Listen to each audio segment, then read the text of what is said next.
ఈరోజు చెప్పబోయేది శివమహాపురాణం యొక్క విశిష్టత, ప్రాముఖ్యత. ఇది శివమహాపురాణంలోని సెక్షన్ 1. ఒకసారి ఋషులలో ప్రముఖుడైన సౌనక మహర్షి సూత మహర్షిని ఇలా అడిగాడు: ఓ మహానుభావ, ఈ కలియుగంలో మనుషులు ధర్మం నుంచి దూరమైపోతున్నారు. చెడు ఆలోచనలు, అహంకారం, పాపకార్యాలు పెరుగుతున్నాయి. ఈ పరిస్థితిలో మనుషులు ఎలా శుభ మార్గంలో నడవాలి, ఎలా భక్తి పెరుగుతుంది, ఎలా మనసు పవిత్రమవుతుంది, మరియు పరమశివుని ఎలా పొందవచ్చు అని ప్రశ్నించాడు. సో జనరల్గా మనకి పురాణం అనేది ఒక కన్వర్జేషన్లో ఉంటుంది. అంటే ఒకరు క్వశ్చన్ చేస్తారు, మరొకరు రిప్లై ఇస్తుంటారు ఆన్సర్ లాగా. సో ఇక్కడ స్టార్టింగ్ కూడా అలానే ఉంది. సౌనక మహర్షి క్వశ్చన్ చేస్తున్నాడు, సూత మహర్షి రిప్లై ఇస్తున్నాడు. సో ఇక్కడ సౌనక మహర్షి అడిగిన క్వశ్చన్స్ మనం సరిగ్గా గమనించాలి. సో ఫస్ట్ లైన్ ఏం చెప్పాడంటే, ఈ కలియుగంలో మనుషులు ధర్మం నుంచి దూరం అయిపోతున్నారు అని చెప్పాడు. సో మనం జనరల్గా జరుగుతున్న సమాజంలో గమనిస్తే ప్రతి ఒక్కరూ వాళ్ళకి ఎలా నచ్చితే అలా ఉంటారు, ఏది పడితే అది చేస్తూ ఉంటారు, తప్ప ఒప్ప అని ఆలోచించరు. సో ఆ విధంగా ధర్మం నుంచి దూరమైపోవడం అంటే ఇతరులు ఏడుస్తున్నా కూడా అది నాకు సంబంధం లేదు, నాకు రావాల్సిన లాభం నాకు వచ్చిందా, ఇలాంటి పర్స్పెక్టివ్లో ఆలోచిస్తూ ఉంటారు. అది భూమి కావచ్చు, వ్యాపారం కావచ్చు, ఇంకేదైనా విద్య కావచ్చు. ఎందుకంటే ఇప్పుడు విద్యని కూడా వ్యాపారం కింద మార్చేసుకున్నారు కాబట్టి ఇవన్నీ కూడా అధర్మ పనుల కిందకే వస్తాయి. చెడు ఆలోచనలు, అహంకారం, పాపకార్యాలు పెరుగుతున్నాయి. చెడు ఆలోచనలు అంటే ఇప్పుడు మనకి లాభం రావడం కోసం వేరే వాళ్ళ జీవితాన్ని పాతాళంలోకి తొక్కాలనుకోవడం, దానికోసం ఏదో ఒక ప్లాన్ గీయడం, అవి కూడా చెడు ఆలోచనల కిందకే వస్తాయి. లేదా ఒకరి జీవితాన్ని ఎలా నాశనం చేయాలి, ఒకరు సంతోషంగా ఉంటే ఓర్చుకోలేకపోవడం, ఇవన్నీ కూడా ఆ చెడు ఆలోచనల కిందకు వస్తాయి. అహంకారం, నేను అందరికంటే ధనవంతుణ్ణి, లేదా నాకంటూ ఒక గొప్ప స్థాయి ఉంది, మీకందరికీ అది లేదు. మీరు కొంతమంది చూపిస్తారు, ఏవైనా వస్తువులు వాడుతున్నా సరే అందులో చీప్ ఇది అని చూస్తూ ఉంటారు. వాళ్ళు ఎంతో కాస్ట్లీవి వాడుతున్నారనేసి గర్వం చూపిస్తుంటారు. జనరల్ లైఫ్లో జరిగే విషయాలు. ఈ పరిస్థితుల్లో మనుషులు ఎలా శుభ మార్గంలో నడవాలి అంటే ఇలాంటి సిచ్యువేషన్స్ అన్నిట్లో ఎలా మనం బిహేవ్ చేస్తూ, ఎలా లైఫ్ని లీడ్ చేస్తూ ఉండాలి, ఎలా భక్తి పెరుగుతుంది. భక్తి పెరిగితే ఆటోమేటిక్గా ఈ మంచి గుణాలన్నీ వచ్చేస్తాయి భక్తిలో. ఎలా మనసు పవిత్రం అవుతుంది, ఎలా అలాంటి అహంకారం, చెడు గుణాలు, చెడు ఆలోచనల్ని దూరం చెయ్యాలి, మరియు శివుణ్ణి ఎలా పొందవచ్చు అని ఇలా క్వశ్చన్ చేశాడు. ఓ మునులలో శ్రేష్ఠుడా, ఈ ప్రశ్న చాలా బాగుంది. అన్ని శాస్త్రాల సారాన్ని చెప్పగల ఒక మహత్తరమైన గ్రంథం ఉంది, అదే శివమహాపురాణం. ఈ శివమహాపురాణం స్వయంగా పరమశివుడు చెప్పిన దివ్య కథలు. తరువాత మహర్షి వ్యాసుడు కలియుగంలోని ప్రజల కోసం దానిని సంక్షిప్తంగా రూపొందించాడు. శివపురాణం వినడం లేదా చదవడం వల్ల మనసు పవిత్రమవుతుంది, పాపాలు నశిస్తాయి, భక్తి పెరుగుతుంది, చివరకు భక్తుడు శివలోకాన్ని పొందుతాడు.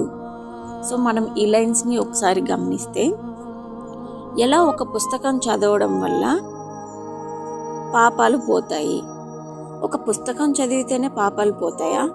అలా ఎలా జరుగుతుంది? ఎందుకు అలా పాపాలు నశిస్తాయని ఇక్కడ ఉంది అంటే, దాన్ని వినడం వల్ల ఏమవుతుందంటే ఆ మాటలు కానీ ఆ పదాలు కానీ మైండ్ని ఇన్ఫ్లుయెన్స్ చేస్తాయి. ఇప్పుడు మీకు ఒక ఫేవరెట్ సెలబ్రిటీ ఒక స్పీచ్ ఇస్తున్నాడు, అవార్డ్ ఫంక్షన్ కానీ ఇంకేదైనా సరే, అక్కడ అతను ఒక గొప్ప మాటలు 2 చెప్తాడు. సో అతన్ని ఫాలో అయ్యే వీళ్ళంతా కూడా ఏం చేస్తారు, అతని ఫ్యాన్స్ చూడండి మా ఫేవరెట్ హీరో ఇలాంటి గొప్ప మాటలు చెప్పాడు, సో వీళ్ళు ఫాలో చేస్తుంది ఎవరిని, ఆ పర్టికులర్ సెలబ్రిటీని. సో అతను ఏదైతే చెప్తాడో అదే కరెక్ట్ అని ఇతను ఫాలో అవుతాడు.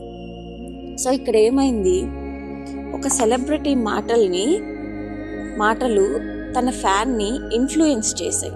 అంటే అతను దాని గురించి ఆలోచించాడు. సో అతను ఇలాగే చేయాలి అని ఒకటి ఫిక్స్ అయిపోతాడు.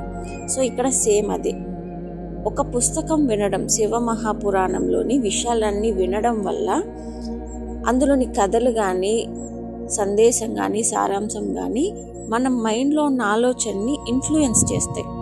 సో ఓకే మనం ఇలా ఉండొద్దు, కొంచెం ఒకసారి ఇలా ట్రై చేద్దాం. సో అది మైండ్ని ఇన్ఫ్లుయెన్స్ చేసినప్పుడు ఏమవుతుందంటే ఆటోమేటిక్గా మన బిహేవియర్ మారిపోతుంది. ఒకవేళ ఇంతకుముందు వేరేలా బిహేవ్ చేసినా సరే విన్న తర్వాత ఓకే అందులో నేను ఇలా చదివాను, సో మైండ్ ఇన్ఫ్లుయెన్స్ అవడం వల్ల ఆ అలవాట్లని మార్చేసుకుంటాం. ఇక్కడ దీని అర్థం అదే, శివపురాణం వినడం లేదా చదవడం వల్ల మనసు పవిత్రం అవుతుంది, పాపాలు నశిస్తాయి. సో ఆటోమేటిక్గా భక్తి అనేది కూడా పెరుగుతుంది. అయితే ఈ పురాణంలో 3 ప్రధాన భక్తి మార్గాలు వివరించబడ్డాయి. 1 ధ్యానం, 2 ప్రార్థన, 3 సేవ. శివపురాణం వినడం వలన మనిషి పాపాల నుంచి విముక్తి పొందుతాడు. ఒకసారైనా భక్తితో వింటే కూడా మహాపుణ్యం లభిస్తుంది. ఇది కలియుగంలో మోక్షం పొందడానికి అత్యంత శ్రేష్టమైన మార్గంగా ఋషులు చెప్పారు. శివపురాణం చదివే ఇల్లు కూడా పవిత్ర క్షేత్రంలా మారుతుంది. గంగా నది పుణ్యక్షేత్రాలు ఇచ్చే ఫలితాన్ని సమానమైన ఫలితం దీన్ని వినడం వల్ల లభిస్తుంది. కాబట్టి మోక్షాన్ని కోరుకునే ప్రతి వ్యక్తి శివ మహాపురాణాన్ని భక్తితో వినాలి. సో ఇక్కడ మనకి ఎగ్జాంపుల్గా కొన్ని స్టోరీస్ ఇచ్చారు. ఫస్ట్ స్టోరీ వచ్చేసి దేవరాజు విముక్తి కథ. ఒకప్పుడు కిరాత నగరంలో దేవరాజు అనే ఒక బ్రాహ్మణుడు ఉండేవాడు. కానీ అతను ధర్మం పాటించేవాడు కాదు. అతను మద్యపాన పదార్థాలు అమ్ముతూ జీవించేవాడు. దేవతల పూజ చేసేవాడు కాదు, సత్యం పాటించేవాడు కాదు, ఇతరులను మోసం చేస్తూ జీవించేవాడు. అతను ప్రతిరోజు చేయాల్సిన సంధ్యావందనం కూడా చేయడు. ఎందుకంటే ఇక్కడ ఆల్రెడీ బ్రాహ్మణుడు అని మెన్షన్ చేశారు కాబట్టి. పాపకార్యాలు చేస్తూ చాలా ధనం సంపాదించాడు. కానీ ఆ ధనాన్ని ఎప్పుడు మంచి పనులకే ఉపయోగించలేదు. ఒకరోజు అతను సరస్సు దగ్గరికి వెళ్ళాడు. అక్కడ శోభావతి అనే ఒక వేశ్యను చూశాడు. ఆమెను చూసి అతను మోహితుడయ్యాడు. చివరికి ఆమెతో కలిసి జీవించడం ప్రారంభించాడు. అతని తల్లిదండ్రులు మరియు మొదటి భార్య ఈ పనిని ఆపమని చెప్పినా అతను వినలేదు. అంతేకాక ఒక రాత్రి కోపంతో తన తల్లిదండ్రి మరియు భార్యను కూడా హత్య చేసేశాడు. ఆ తరువాత వారి ధనాన్ని కూడా తీసుకొని ఆ వేశ్యతో కలిసి మద్యపానం పాపకార్యాలు చేస్తూ జీవించాడు. ఒకరోజు యాదృచ్ఛికంగా అతను ప్రతిష్టాన నగరానికి వెళ్ళాడు. అక్కడ ఒక శివాలయం ఉంది. ఆ ఆలయంలో ఒక బ్రాహ్మణుడు శివపురాణ కథను చెప్తున్నాడు. దేవరాజు అక్కడ ఉండగా అతనికి తీవ్రమైన జ్వరం వచ్చింది. 1 నెల పాటు అక్కడే ఉండి ఆ శివపురాణ కథను విన్నాడు. చివరికి అతను మరణించాడు. అప్పుడు యమధర్మరాజు దూతలు వచ్చి అతన్ని తీసుకుని వెళ్ళారు. కానీ అదే సమయంలో శివుడి గణాలు కూడా అక్కడికి వచ్చారు. వారి యమదూతలను ఆపి దేవరాజును వారి చేతుల నుంచి విడిపించారు. తరువాత అతన్ని ఒక దివ్య విమానంలో ఎక్కించి కైలాసానికి తీసుకుని వెళ్ళారు. అక్కడ వారు దేవరాజును పరమశివుడు మరియు పార్వతీదేవి సమక్షంలో సమర్పించారు. ఈ విధంగా ఎన్నో పాపాలు చేసిన దేవరాజు కూడా శివపురాణ కథను వినడం వల్ల మోక్షం పొందాడు.